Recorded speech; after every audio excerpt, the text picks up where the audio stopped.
PCR amplification के बाद हमारे पास जो डीएनए है वो एक रीजनेबल सफिशिएंट क्वांटिटी में अवेलेबल होता है।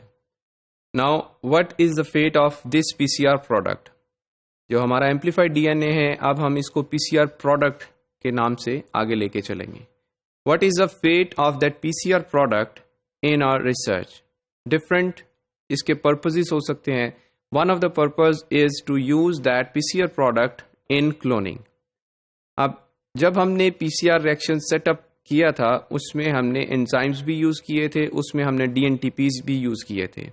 और जब हम क्लोनिंग की तरफ जाएंगे तो हमें एक और चीज का ख्याल करना पड़ेगा। We are going to treat the DNA with restriction endonucleases, जिसके नतीजे में स्टिकी एंड्स प्रोड्यूस होते हैं।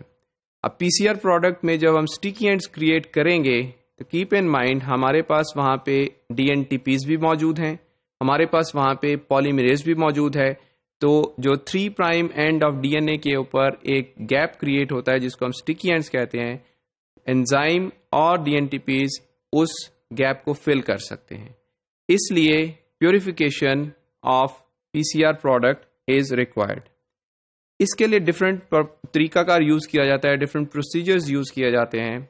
अब हमने एक प्रोसेस के हवाले से बात की है प्योरिफिकेशन की, ऑर्गेनिक सॉल्वेंट को यूज करते हुए, that is phenol and chloroform method.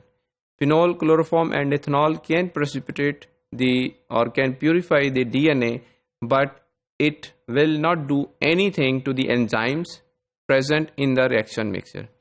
And once you leave this DNA PCR product, including the DNTPs, including the enzyme, the Taq polymerase in it, and you take this sample further for your experimental purpose in cloning, then there will be problem. और वो problem क्या होगा कि whenever we are going to create the sticky ends, those sticky ends are going to be filled up by these nucleotides.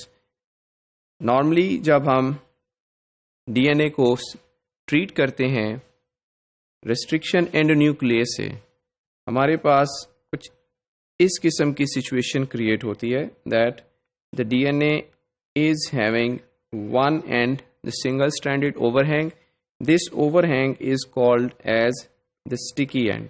In case of cloning, these sticky ends are very important so that the DNA from 2 different sources can be mixed together.